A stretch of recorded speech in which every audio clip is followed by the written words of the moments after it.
EWE once again, which means enjoy with English. So I am continuing a lecture series on the short story The Last Sleep by O. Henry. Uh, I'll continue to do the same in this video also. Now, in my previous video, I had told you how John C., the protagonist of the story The Last Sleep, has identified herself with the leaves of the ivy vine. Rather, John C. has identified her lifespan with the leaves of the ivy vine. Let's read the next portion of the story. So we had seen last day that John C. had actually requested Sue to go to the other room and paint, but Sue replied that she wants to be by her friend during this period of crisis. That's why she has chosen this room for painting. Now let's read. Tell me as soon as you have finished, said John C., closing her eyes and lying white. So she has become almost white and still as fallen statue. Because I want to see the last one fall. I am tired of waiting. I am tired of thinking. I want to turn, lose my hold on everything and go sailing down, just like one of those poor and tired leaves. So whenever you must have seen, whenever a leaf actually falls from tree to the ground, it actually sails. Similar is the case with this also. Similar is the case with the life of John C. also, that she has become tired of waiting, and for that matter, she wants to start a new journey to another world. Try to sleep, said so. I must call Berman up to be my model for the old hermit miner. I will not be gone a minute. Don't try to move. Don't try to move till I come back. So Berman is another artist who is very old and who takes care of John C. and Sue.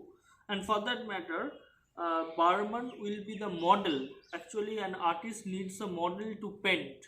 Whenever they are in their initial stages, there must be someone as model, and using that model as a standard picture, using that model, the artists actually paint. So Berman will be the model for the old hermit miners. I'll not be gone in a minute. Don't try to move till I come back. Old Berman was a painter who lived on the ground floor beneath them.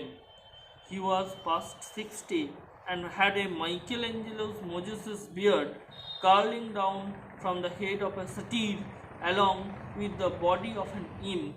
So here the description of Berman goes. Berman is a kind of grotesque figure, so to say, and he is a past 60 man, and Michelangelo's Moses beard means he has actually long beards and curling down from the head of a satyr. Satyr in Greek mythology is a kind of creature which has the upper part of that creature is like animal, and the lower portion is like man. So he is a kind of grotesque figure. Berman was a failure in art, so he was a failed artist. 40 years he had wielded the brush without getting near enough to touch the hem of his mistress's robe. Here the mistress refers to actually the muse. Muse means the goddess of art. So he was trying desperately to paint his masterpiece, though he could not. uh, he had always been he had been always about to paint a masterpiece but had never yet begun it. For several years he had painted nothing except now and then a dog in the line of commerce or advertising. So he was a commercial artist because he could not paint his masterpiece yet. He earned a little by serving as a model to those young artists in the colony who could not pay the price of a professional. See, so he also earned some money by becoming a model for those artists who cannot pay the price of a professional model. He drank gin to excess. Gin means a kind of wine. He drank gin to excess and still talked of his coming masterpiece. For the rest, he was a fierce little old man who scoffed terribly at softness in anyone. So he actually scoffs, or he actually hates softness. He was a kind of very strict man, very rude man, rather not strict but rude man, and he also hates softness, and who regarded himself as a special a mastiff in chief, mastiff in waiting. Sorry, he as a special mastiff in waiting. Mastiff in waiting means a kind of guard to protect the two young artists in the studio above. So he was also a protector for these two young artists, Sue and Johnsy. Sue found Barman smelling strongly of juniper berries in his dimly lighted den below. So his room is compared to a den because it actually smells very bad, and at the same time it is also very dark. In one corner was a blank canvas on the easel that had been waiting for 25 years to receive the first line of the masterpiece. So he always had thought of making a masterpiece, but he cannot. She told him of Johnsy's fancy and how she feared she would indeed, light and fragile as a leaf herself, float away when her slight hold upon the world grew weaker. So Sue had told also to this Barman about Johnsy's fancy, that she will die. She has made up her mind in this way that she will also die when the last leaf will go away. Old Barman, with his red eyes plainly streaming, shouted his contempt and derision for such idiotic imaginings. So actually Johnsy, uh, Barman has actually has thought that it is very nonsensical to think in this way, as any man would think that it is very nonsensical.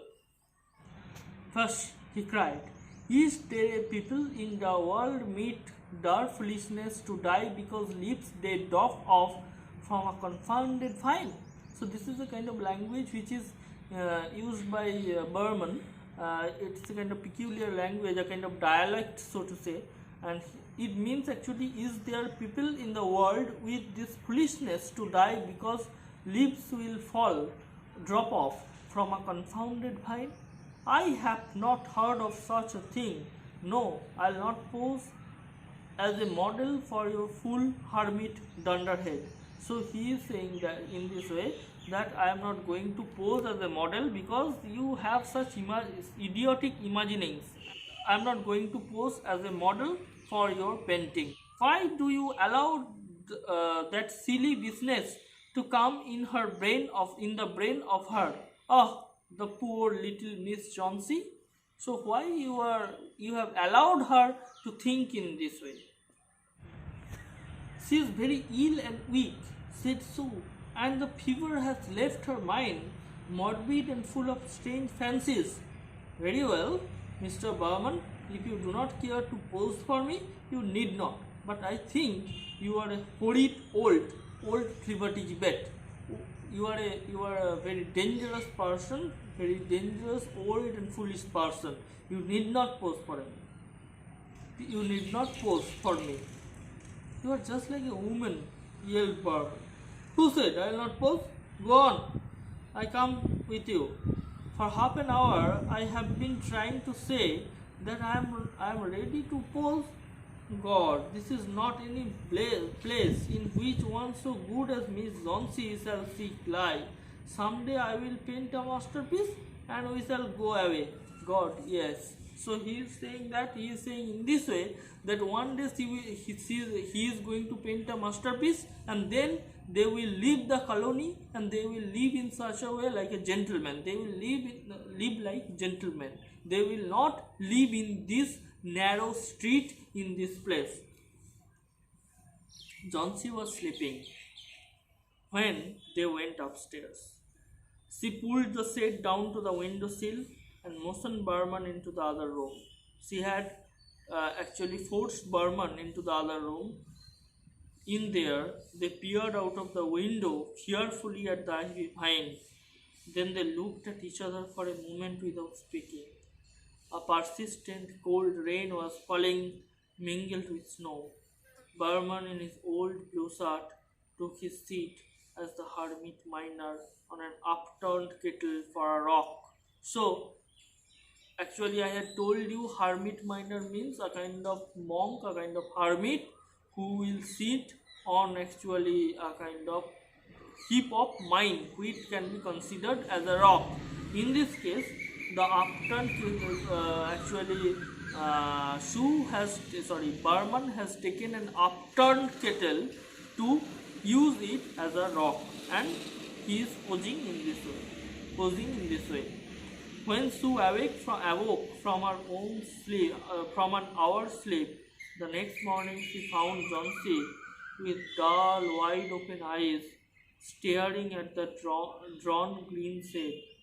"Pull it up, I want to see," she ordered in a whisper.